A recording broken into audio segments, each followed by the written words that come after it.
Hello, welcome to Current Affairs. I'm Associate Editor Alex Skopic. I'm here with Yasmine Taeb, who's the Legislative and Political Director for MPower Action. It's the largest Muslim digital activist organization in the US. Yasmine, hello, welcome. Hi, well, thank you so much for having me. Yeah, I say thanks for coming. Yeah, absolutely. So just to start out, your group, MPower Action, is a relatively new organization. I think you started, 2016? Yeah, and I feel like not enough people know about it or know what it is. So just really briefly, what is MPower Action and what are you working on? So the organization started in response to the Trump administration's first administration. This is around 2016, 2017. Our organization is the largest Muslim digital activist group in the United States with over 500,000 members nationwide. We work on a kind of a series of issues ranging from, fighting for advancing social, racial, economic justice and for a just and human rights centered foreign policy. Yeah. All right, great. Yeah, we definitely need more of that. Yeah. Our foreign policy has not been very human rights focused. So I know you're doing a lot of work on Gaza. You're doing a lot of work on Iran. Things like that. Absolutely, that's right. Right, and I also know you work on sort of the horrible Islamophobia that came in with the Trump administration and with advancing Muslim Americans in politics and things like that. Correct. Right? Yeah, and we're also during Donald Trump's first administration, we founded and co-lead the No Muslim Ban Ever campaign, which is comprised of over 200 organizations that we revived during this administration, unfortunately, with the new travel ban that was issued in June. Where do we stand on that, by the way? Is there any type of a Muslim ban in place now? Or? There is. I mean, folks, as I'm sure you know, with the way this administration works and has previously worked, is their intent is always to try to confuse our communities. I mean, the administration itself, as folks have seen, is pretty chaotic, and they don't always know what they're doing. So there were rumors initially. The ban was supposed to come out much earlier than June.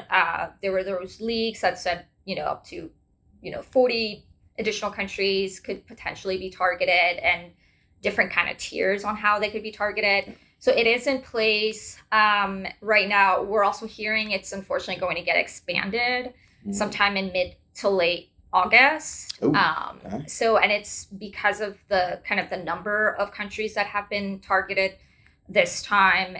It's also difficult to kind of message it. So many of our communities are impacted. So it's not just like Muslim majority, a lot of African countries, Haiti, Cuba. So it's unfortunate and terrible. And what does the countermeasure to that look like? So, in terms of potential lawsuits and legal action, we'll wait and see. We're pretty much in that phase right now. So the administration, unfortunately for us, I guess you can say, has learned their lessons with the way they rolled this out during Trump 1. So there, as you probably remember, there were multiple iterations of the Muslim and African bans, and the one that kind of survived judicial review in the courts was the third iteration. So they've tried to model this new, travel ban, entry ban, whatever, discriminatory racist ban, whatever you want to call it, to ensure that they do it in a way where it stands, withholds legal challenges. So we'll wait and see what happens. But I think it's going to be challenging for our communities for sure. Yeah, and of course, with Trump in power now, of course, we've also seen a real worsening of the situation in Palestine and the U.S.-Israel complicity. I mean, is that also something that you're working on? Absolutely. It's pretty much since October of 2023, it's day in and day out. Our work has focused on Gaza, in addition to as you noted, on Iran, when the crisis with Iran escalated, I also picked that issue up as well. But you're absolutely right. So the situation in Gaza has dramatically worsened. Both the Biden-Trump administration complicit in the atrocities and genocide happening in Gaza right now. You know, Donald Trump has vocally many times has stated support for what, like in the past he has noted U.S. occupation. Yeah, the Gaza Riviera. Gaza. It's horrible. And now, of course, Netanyahu says he wants to occupy it, and we're doing nothing against him. Exactly. So, I mean, I can't even begin to explain how atrocious our policies have been. With the recent vote on Senator Bernie Sanders' joint resolutions of disapproval, you know, it was hopeful to at least see that.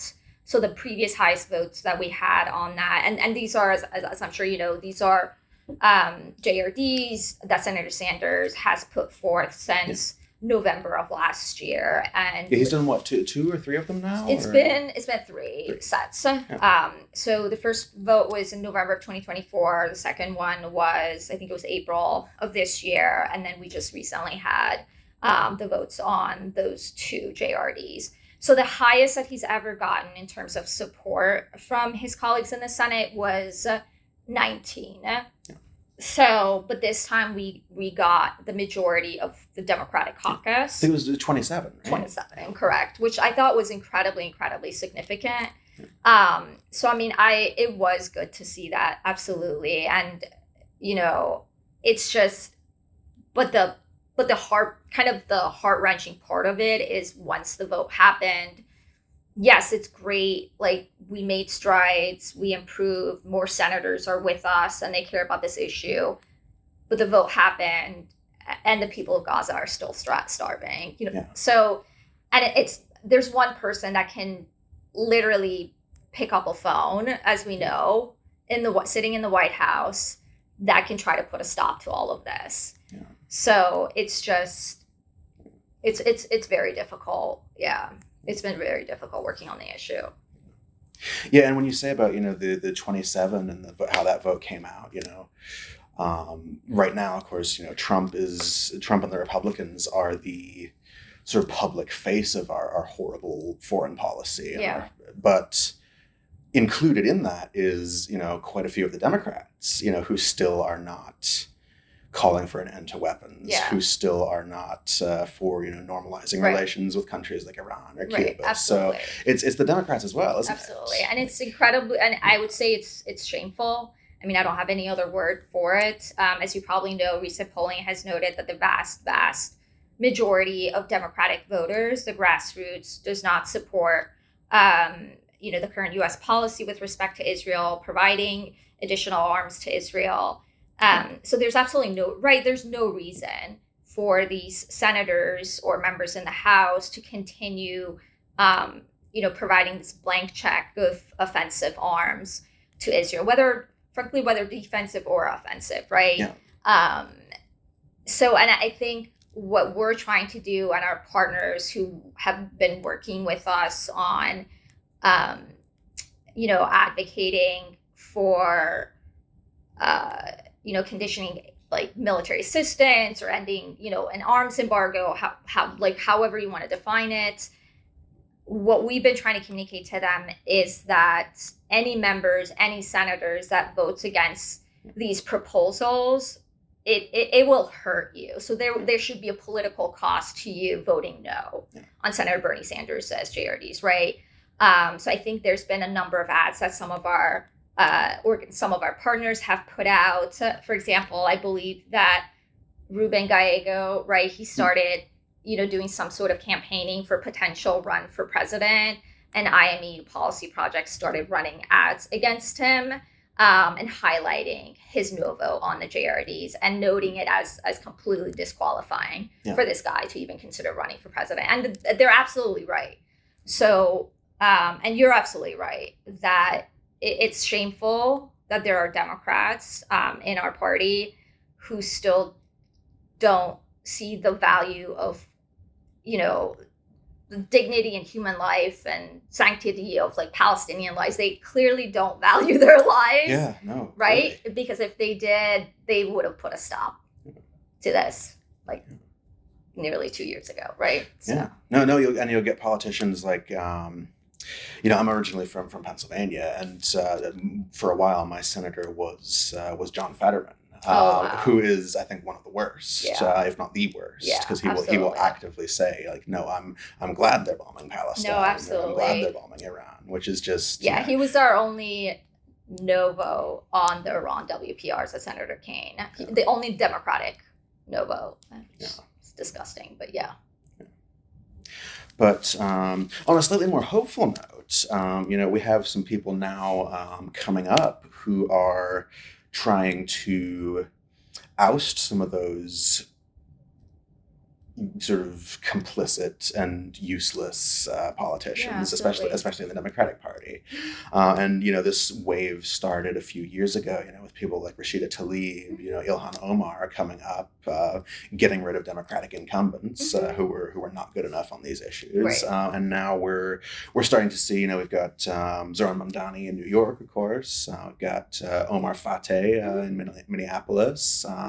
Those are mayors. We were also just earlier today we talked to Dr. Abdul Al-Sayed, who's running in Michigan. Yeah. So do you see that as a sort of sign of hope that maybe the dam is starting to break on these issues? No, absolutely, I do. And there's a number of other races. So like Jared Moskowitz, I know has a Democratic primary challenger, a progressive, kind of a Bernie progressive activist guy, and I can't can't remember his name, but he's reached out because I grew up in Jared Moskowitz and I went to high school. We went to the same high school. It's Stoneman Douglas, the one that David Hogg went to, the one that had the massacres. Jared Moskowitz is one of the worst Democrats on Gaza, on Iran. He's pro-war with Iran. He's been atrocious on Gaza. He, voted with Republicans to essentially ban the U.S. government. This is during the Biden administration, to ban the U.S. government from using the civilian casualties that's provided by Gaza Health Ministry because he was saying it's run by terrorists. Yeah. He was one of the folks that voted to censure Rashida. He's one of the folks that voted with Republicans to censure Al Green. He's terrible. So I mentioned that to say you're absolutely correct that we are seeing kind of this wave of progressive activists, and especially folks that I'm seeing running against these bad Democrats. I mean, Democrats that are particularly bad on foreign policy, and then highlighting how terrible highlighting how terrible they've been on Gaza and amplifying. I mean, we've never seen that. We've never seen Gaza become a political issue where candidates are actually, they want to talk about it. And these primary challengers are making it an issue and want to ensure that becomes kind of like center stage. Yeah, and you ran yourself for office a few years ago in 2019. I mean, you ran for the Virginia State Senate against it sounds like a pretty bad incumbent. Yeah. And you came very close to winning. I think it was 46 to 48%? Yeah, very close. Yeah, a couple hundred votes. Yeah. Yeah. Yeah. So I wonder what, from that experience, what have you maybe learned about these insurgent campaigns, these more progressive campaigns, and what, future candidates, ought to do? So, I mean, I think that my race was helpful in the sense that I think that year was the first year from what I remember that when I launched my campaign, and it was like September of 2018, I mean, the party establishment in Virginia, very traditional. They were shocked that I was launching a campaign against, at that time, the highest ranking Democrat in Virginia politics, who essentially became, he was previously our Democratic majority leader, and he then became again a Democratic majority leader. But when I launched my campaign, a number of other kind of progressives also launched their campaigns against incumbents. And then in the next cycle in Virginia, you saw that number double. I mean, you saw folks, taking out a number of kind of corporate entrenched Democrats. And in the last cycle, Working Families Party came in and heavily kind of invested in Virginia to ensure that we are supporting challengers to these corporate Democrats and challengers who don't take, corporate PAC money, who, support a living wage, who support repealing right to work, right? So, I mean, I think it was a great experience for me, and I loved meeting the voters.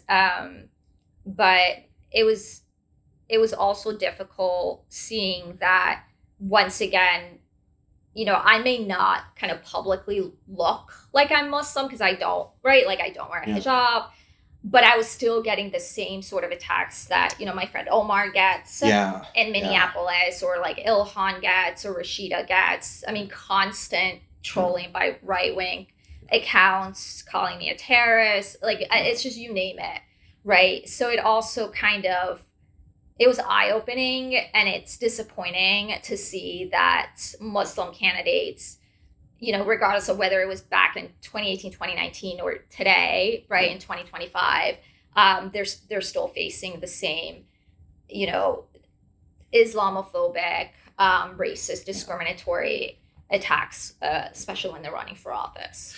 No, absolutely. I've been following like all of those campaigns, and the abuse that comes in over the internet. I mean, we just talked to Abdul, and just a couple of days ago, somebody on Twitter was calling him a jihadist. Right. Something that he's never had any remote relationship to. Right. I did love his answer, which was that maybe a jihad on medical debt, but nothing else. Right. But Zohran with Mamdani, you had this congressman, and he was getting threats, right? And this congressman, during his primary. Well, he got death threats. Right. Where he had to hire security. Yeah. I mean, it's just unacceptable. Yeah, and there was this Republican congressman, Andy Ogles, who said he ought to be deported for being a socialist. Yeah. It's just and I think if anything, Omar Fateh has maybe gotten the worst of it. Like I've seen some absolutely vile stuff. Sent his way. Vile. So I wonder, how do we overcome that, as a country? Great question. So Omar is a great case so I started seeing those attacks against him, and Omar and I go like way back. Like I met him, I think I mentioned to you right before we started, we met in Virginia politics. This is before he moved out to Minneapolis and got involved in politics there. Like the nicest guy, right? Like nicest guy you could ever meet. Incredibly thoughtful, just sweet. And then I saw the attacks online against him, and I was just astonished at, like you noted, how vile they were. But what I did appreciate was I started seeing so many local officials in Minnesota just publicly supporting him. Countless, right? Countless tweets. I think even his opponent, wasn't it?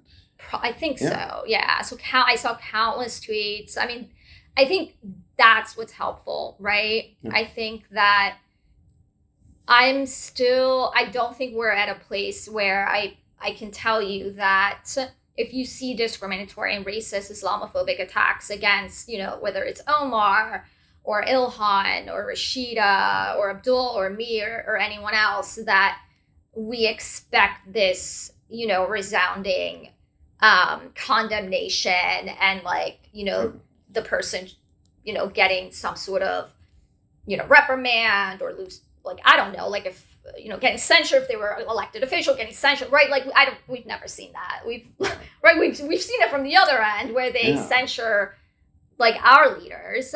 right? Like they've done it with Rashida and so forth. So, and then they censured, if I remember right, they censured Rashida Tlaib for saying something very mild, like that. yeah. Something like that Israel is a racist state or has racist policy, whereas this Ogles guy just is calling for a politician to be deported because of his beliefs. Nothing happens to it. Exactly. It's just scot-free. And that's why it's incredibly frustrating. Yeah. It's incredibly frustrating. So if we want to say that we're serious about combating Islamophobia and these discriminatory attacks, then it starts with like getting accountability, right? For comments from specifically elected officials. Yeah. And I remember like another one, Kirsten Gillibrand had some horrible With comment Mamdani, about Mamdani, And it took days. She finally apologized, I think, to him on the phone. Yeah. And then it was but privately, I think. Correct, privately, and then she made sure somehow it became public, right? Yeah. Like she got like a reporter to like tweet about it. Yeah. But you're right. Yeah, just on the subject of the Democrats, the Harris campaign, that we've just come through, and in the last election, I know there were some incidents with them. They wouldn't allow any Palestinian speaker at the DNC. There were two or three, of those incidents where Harris thought it would be a great idea to scold the protesters in the crowd and do the, oh no, I'm talking now. Yeah. And do you feel like that was a big contributing factor in her humiliating loss? I honestly, so you mentioned the DNC. I think that was the nail in the coffin. So in the past when I went as a super delegate, as a DNC member. This time, I was not. I mean, I was still there, and I left the convention completely disillusioned. I was part of, was with the uncommitted folks outside the convention. That night with the sit-in, we were there until like 3 a.m. I couldn't even believe what was happening, that a simple request just to ensure that if you are going to invite, and it was great, and we weren't saying that she shouldn't have done this, if you are going to invite, relatives of the Israeli hostages, then at a minimum, when at that point there were tens of thousands of Palestinians that had been killed in Gaza, at a minimum, you should at least afford that same respect and opportunity for a Palestinian to have a voice on the center stage at the DNC. So the responses we kept getting from DNC staff and the Harris campaign was, we gave you the opportunity to have a panel. You hosted this event. It's I mean, it's obviously not the same, but I would say that was kind of the last straw. And I can't even begin to tell you how many of my friends and how many folks in our community came back to me and they were like, we're done. We're not voting for her. And they were contemplating if they were going to go to vote at all for somebody else. But it was just at that point, it was just done. Yeah, and the other thing that struck me about that campaign was, the embrace of the Cheneys, Dick and Liz, just like the AR Hillary's campaign, as if they were, and they were so proud of getting those endorsements, from in Dick's case, one of the architects of the war on terror and millions of deaths. Yeah. It was just, I couldn't believe it. Yeah, and what was ironic was, as you probably remember, the Trump campaign was using that against them. Like, I was seeing ads on Twitter from the Trump campaign, how he was the peace candidate. I kid you not, right? Donald the Dove. Yeah. So I was like, oh, what is happening? And he did Arabic billboards, didn't he? Yeah, and then he met with like Lebanese like restaurant owners in Detroit, like Yeah. Which is this horrible irony that he, of all people, was like better at the outreach there. Yeah. It was pretty astounding. Yeah. All right. And you mentioned that you worked on Iran and on like Iranian Americans' relations between our two countries. I think it's safe to say they're at a pretty bad spot, like right now with Trump. Yeah. And really with Biden too. Where do we, how do we move forward on that? So during the Biden administrations, so I worked with my colleagues. One of kind of the first things we did, I led this effort with the Quincy Institute early on. Oh, Quincy. Yeah, early on in the Biden administration, a letter to the Democratic National Committee from a letter from Democratic National Committee members and DNC officials and DNC party chairs and vice chairs to the Biden administration, urging Biden to re-enter JCPOA. Right. So we knew the organizations that have been working on JCPOA and diplomacy with Iran knew that there's kind of a very limited amount of time at the beginning of Biden's term where he needed to rejoin JCPOA the same way where he rescinded a bunch of the executive orders from Trump. He rescinded the Muslim ban on day one.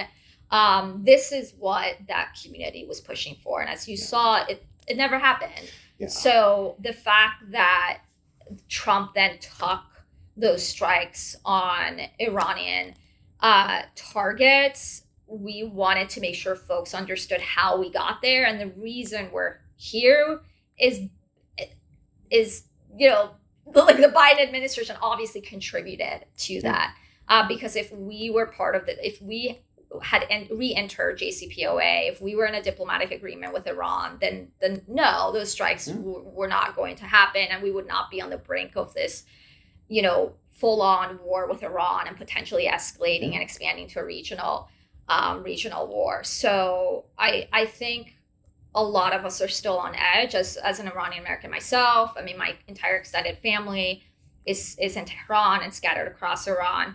So I want to make sure that we do everything we possibly can to push for diplomacy. Yeah. And I think that Donald Trump, there are folks in his administration, at least folks that have his ear, that are pushing for that. I mean, I'm sure you've seen the tweets from, Matt Gaetz, Marjorie Taylor Greene, Steve Bannon. Oh, yes. So these are, I at least appreciated that during that heightened period where they were very aggressive and publicly. I think Steve Bannon at one point had noted to folks that he met with Trump for lunch, and then, he was like pushing for de-escalation and so forth. So I think at least it's helpful to know that there are factions kind of in the MAGA movement that have been pushing for peace and diplomacy, and I think that's helpful for us. Yeah, it's strange that there are these sort of isolationist ones who they're terrible on a lot of other issues, but their foreign policy is surprisingly. I wrote an article a little while ago about Thomas Massey in the House. Oh, he's great. Who just votes no on everything that has to do with invading another country, which is wonderful. He's been the only Republican that has voted the right way on Gaza, Israel, military assistance, and so forth. Yeah. All right. So if people, want to know more about these issues, and if people want to, get connected with organizations and try to help out, where can they go? What can we do? Folks can reach out to me. My contact information is just my first name at empowerchange.org. So it's Yasmine at empowerchange.org. And then our organization is empowerchange, empowerchange.org. Yeah, all right, very good. Yeah, I say everybody, check that out. It's a great organization. All right, well, Yasmine, thanks very much for being on Current Affairs. Absolutely. Thank you for having me. Best of luck in your work. Yeah, thank you so much. Yes. Thank you for having me. Thanks for watching. This video is a product of Current Affairs magazine, the country's leading independent left print magazine based here in New Orleans, Louisiana. Go to currentaffairs.org to find out more about us, and currentaffairs.org/subscribe to subscribe to our absolutely gorgeous bi-monthly print edition. Get it in your mailbox. You can also subscribe to the Current Affairs News Briefing, the Current Affairs Podcast, or you can subscribe to our digital edition. Current Affairs is entirely reader-supported. We have no ads. We have no corporate backers. We depend on you. So please consider purchasing a subscription or making a donation to Current Affairs today. We are a 501c3 non-profit organization, and your donations are tax-deductible to the extent allowable by law. Thanks for listening. Thanks for watching.